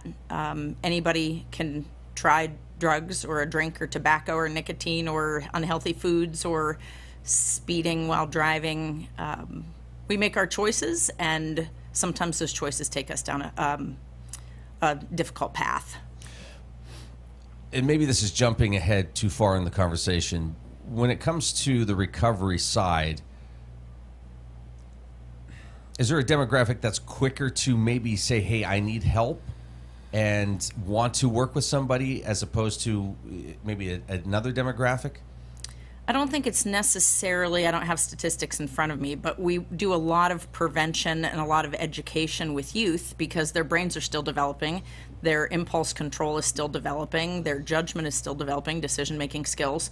So youth, from as far back as, preschool and kindergarten and elementary school, learning decision-making skills and coping skills and how to talk about feelings, those are all things that can prevent succumbing to an offer of drugs or alcohol or tobacco or any other substance. So by age, we do target young populations with prevention messages, and I think there are pockets of people that we know have easier access to care. People in the LGBTQ community, people of color, anybody who's marginalized and maybe has a harder time getting access to those services, or doesn't get offered the services at the same rate that counterparts in the general population. So maybe because I've had the same doctor in my rural area and they know me and know me well, I'm not just walking into a clinic. I know my doctor and can talk to my doctor, or he can see changes in me. That may make it more likely for me to have a conversation with my doctor, or my doctor to say, hey, your blood levels are off, or you seem fatigued all the time, or your depression's getting worse, and have some conversations around how much have you been drinking? And for me to be able to say to a doctor I know and trust, well, I've been having 4 glasses of wine a night instead of 2 only a couple days a week. And those conversations are harder to have if you don't have a relationship with a provider, or you don't have a provider. So you may not have the same access to care as somebody who has those established relationships, and maybe they are in an affluent household, an affluent neighborhood with parents who are involved and the financial means to get treatment providers. Treatment is available regardless of ability to pay, but many people don't know that, and they're thinking, I don't have insurance, so I can't even get help. But our county offices are the place to call. You can call the county substance use program and say, hey, I don't have any insurance, but I'm really struggling, and they will assess and work with the county to pay for the services through managed care. You kind of touched upon it. Families that might be wealthy families. These are problems that don't, again, they're not going to discriminate. They're not going to just, skip over you. Very much open to anybody. Again, this is something that affects everybody. Does not discriminate. And it's a myth when people have sort of a stereotype or a profile of somebody who uses drugs. And you think it's somebody who's on the street or might be homeless or dealing with poverty or any other variety of situations that people profile. And really, it could be any of us. So when people are speaking in a judgmental way, you don't know who in the room is navigating chaotic substance use or high-risk substance use. And oftentimes in more affluent neighborhoods or families, there may not be as much talk about it. There might be easier access because you're not having to do anything that's illegal to get access to your drugs. And then maybe you're able to silently use in the safety of home, not under the radar of the community. And so sometimes people are navigating that very quietly and privately. And there's, I had sent you that article about how there was a wealthy neighborhood where they were assessing, or a city where they were assessing the wastewater because they can see what kind of drugs are ending up in our wastewater. And there's a significantly higher amount of cocaine than in other parts of the country. Wow. And so that may not be documented, and it may not be seen in the same ways where we may have arrests in more impoverished or rural areas where they say, look at all these drugs that we found. But sometimes they're not found. And people are quietly navigating depression or anxiety or other, trauma or issues, and doing that quietly and on their own. I didn't get a chance to read the whole thing, but does it address, is this something where that area is choosing to sort of ignore this, or are they discovering this for the first time, like, oh my gosh, maybe this community does have a problem? Well, in that case, I did read it thoroughly, and it was really just because it was surprising it made the news, but it happens to be a touristy resort town where a lot of celebrities come. And in the summer months, that number may be very different. They did it over a 6-week period, but it was suggested they do it again in the winter when there's not as much recreation or, celebrities, money flowing into the area. And maybe there'll be a very big difference, or maybe there won't, but they did say they plan to do that over the winter months when there's not as much of a population there. Wow. Then the other question becomes, if there is a difference, and the summer months and the celebrities that come in and it more attributed to them, do you get upset, or do you say, boy, we still need the tourism dollars? Well, I don't think that it is even necessarily that simple. It doesn't mean celebrities are using more drugs or bringing more drugs, but imagine that when all people travel into an area, a tourist area, and the money is flowing, everybody has more money and more access. So it could be those layers or those factors, but it could also be that people who are trafficking drugs know the areas as well. They know the high traffic areas. So I'm not speaking from science. I'm saying there are so many factors that I don't think we can boil it down in a simple way. I just think it's an interesting topic that I sent your way so that we could talk about how substance use doesn't discriminate. And when we're saying, well, this is how you should do your recovery, or somebody else should do this, or you need rehab, when really a person maybe needs outpatient counseling, or maybe they've been cutting back on their own, but they need some support groups, whether it's a traditional 12-step AA/NA, or they need an intensive outpatient group or outpatient counseling, a faith group, medication for alcohol or opiate use disorder, because everybody's path is going to be different. And even internally, I have these conversations where who are we to dictate how long you should be on a medication or what kind of medication you should be on? If you were on a blood pressure medication and you were navigating your blood pressure and decide it's time to go off of it, and you do that and you can do that, great. But who am I to say you shouldn't be on that medication, you should get off of that? You said the opportunities are there equally for everybody, but it's not always the path that's taken, right? So if you're with a family that has wealth, maybe your path is going to be different than somebody else's. Well, for instance, you can turn over your insurance card and call the 800 number and get a list of private rehabs or outpatient counseling, and you may have easier access than that one extra hoop you jump through to go through your county to get, a provider that works with your Medicaid managed care. So it's not that it's harder to get. There might be one extra step, and the quality should be the same of the services that you're getting. I always say that treatment's available regardless of ability to pay, because when we did community needs assessments before these grants started 5-6 years ago, that was one of the things that came out in the assessment, is that people thought, well, I might need treatment, but I can't afford it. Or I know that I can't afford a copay, or that I only work part-time and I don't have health care.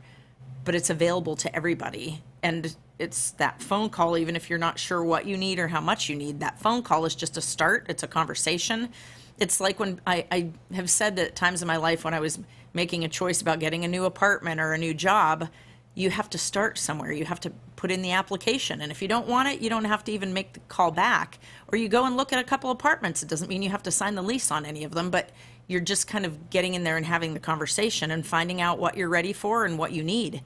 And sometimes people say, I've really cut back on my own and I just need like the emotional and mental help to get through it. Other people would say, I've tried this many times on my own and it's not working. I think I need medication, or I need a rehab or a detox program.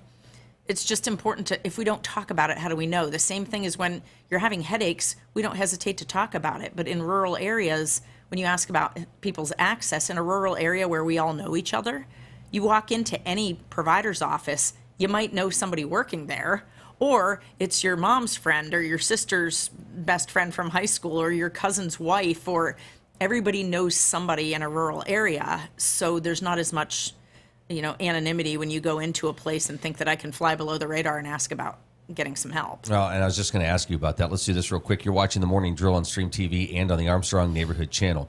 Angela Morton with us here this morning. I was just going to ask you the privacy part of it.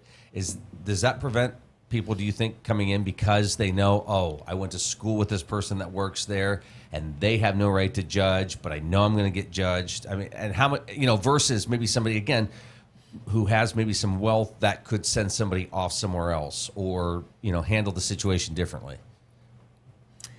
I think, again, I don't have statistics in front of me, but the reason they give federal money to rural areas is because of some of those issues. And also, I can anecdotally tell you about the hundreds of people I've worked with over the years in mental health and substance use that would say, the first time I talked about my depression or the voices that I heard or my anxiety or panic attacks or PTSD, post-traumatic stress, the first time I talked about it, everybody told me to suck it up, or everybody said, yeah, I have that too, and kind of brushed it off and invalidated it. So there is an element of having the courage to talk about it and to talk about it again if needed, and to give yourself some grace to say, this is legitimate, it's bothering me, I'm allowed to talk about it. And it's not being, what was the word you used when we were talking bluntly? Like, are we sugarcoating? Is that the word you said? Kind of, does it help if we Well, we weren't on the air when I said that, but. Sorry. It's okay. Well, no, sometimes I think, I think we can get into areas where we try to sugarcoat things when it is what it is. And Absolutely. You know, yeah. And again, not everything. I think discussions like this are great. I think it opens up a lot of people's, hopefully, eyes and minds to things and realize, okay, maybe it's not just a black and white thing. Maybe it's nuanced a little bit. So, but I do think there are some aspects that maybe we do that with, but. Well, and I think that is a rural phenomenon as well, that when we lean into like progressive ways of thinking about mental health treatment, substance use treatment, the way we care for each other, our community engagement, that it's more likely that you can find pockets of people in a larger city or an urban area that you can align with or reach out to. Whereas sometimes in rural areas, we have those conversations openly and we can be stigmatizing without even knowing it. And I ruffle feathers sometimes having even like internal conversations with consortium partners and other providers that we can believe whatever we want to believe. We all have biases, sometimes implicit and don't know, and they're like microaggressions. Other times they're blatantly, here's the way I think you should do it. Here's the way I think you should take care of yourself or you should do your recovery. And I've gotten in heated discussions with people about who are we to say that? So unless you've experienced it, how can we say what we think is the right path when every single human being's in recovery's path is different than the guy or the woman next to them? And again, these are numbers that I'm just curious, and everybody's different. I think that's just it, right? Everybody's different. So I'm sure you have people that would rather go through this privately with somebody, meeting, with just maybe one other person to have these conversations versus somebody that says, you know what, maybe that more community-minded thing, a group setting would be better for me. Therein lies some of the reason that the stigma exists. And I don't blame anybody for wanting their privacy. I want mine in certain areas of my life too. When we choose to not disclose, I've talked to officers, first responders, physicians, people in recovery that will say, I don't publicize it, but I'm in recovery. And then we have an honest conversation about, tell me what keeps you from disclosing. And it's that very, I know there are people who might judge, and there are certain people who I know aren't going to judge that I'll disclose to. That's why I'm always honored when somebody says, listen to my story, no matter what their story is, because we need to create safe spaces for each other as human beings. I don't know that there's anything anybody could tell me that I wouldn't meet a person where they are, no matter what they've done, how horrible or how most people I've ever spoken to have remorse for the things that they've done or for the paths that they've gone down that were difficult or didn't end well. So creating spaces and conversations like this, if somebody hears our conversation and goes home and talks to a family member, a friend, a neighbor about what they're going through, then it opens a conversation and somebody maybe gets the help that they want or need. Dumb question here of the day. Was this something that was a slightly different conversation 20 years ago before social media versus now? Absolutely. Okay. But even 5 years ago. And I said just this week in a heated discussion, I said in 5 years, maybe you'll think differently because it's statistical. Like we can say, look at the science behind how people succeed in recovery. And when we meet people where they are with compassion, people are more successful sustaining their recovery the way they plan it, not the way I say it, or a doctor or a counselor. And when we're cheering for people, like, you're doing so great by my standards. I mean, that's what we're saying when we're cheerleading for people. You're doing so great. You're doing so well. We're so proud of you. When someone may not be doing as well as we think, and when someone disclosed to me in tears, I'm not doing as well as everybody thinks, and I didn't want to disappoint everyone. So they couldn't even share that they were struggling because they thought everybody would be upset with them because they were, quote, doing so well. Yeah. So I'm very careful to not cheerlead when I counsel or when I'm talking to people, not like, good job, yay you're doing it the way I think you should. What do you want? What are you aiming to do? And if somebody says, I'm not going to quit drinking, I've tried it 100 times, but I'd like to get down to 2 drinks a day, well, then that's their choice. Yeah, and you see those posts sometimes from people that have this front where, their life's magical. It's like, boy, I know that person, and what they're posting isn't even close to the reality of the situation. Well, my son and I had this discussion because I don't post a lot on Instagram, but when I do, it might be that I'm with my sister or some friends once a month. but it makes it look like I go out and have fun and spend money, and I'm like, no, really, it's not. Or that was at our house, so there's no money spent. But so yeah, we put out that picture, and it isn't always what it looks like when somebody's struggling. Absolutely. Real quick, upcoming trainings, events. There's a lot going on throughout the fall. If you go to the website, you can go to upcoming trainings and events. There's the ABCs of Crisis Intervention Training, the 9th Annual Suicide Prevention Conference coming up on the 24th of September. And again, there's a lot of things coming up in October and December to round out the year. So there's a health fair in Cochranton. There's, as you said, the Suicide Prevention Conference. People can register for that. If they Google that, it's in Erie at the Ambassador. And there are several of us that are speaking and presenting that day. And the CIT, ABCs of CIT, I wish everybody who could listen in to Bobby Tanier. He's a great person who is an advocate for helping people be trauma-informed in their response to people in the community. And that's for first responders, probation officers, police officers, anybody who wants to learn to be more trauma-informed. All right. Angela, good to see you this morning. Good to see you, too. Right, Thanks, Luke.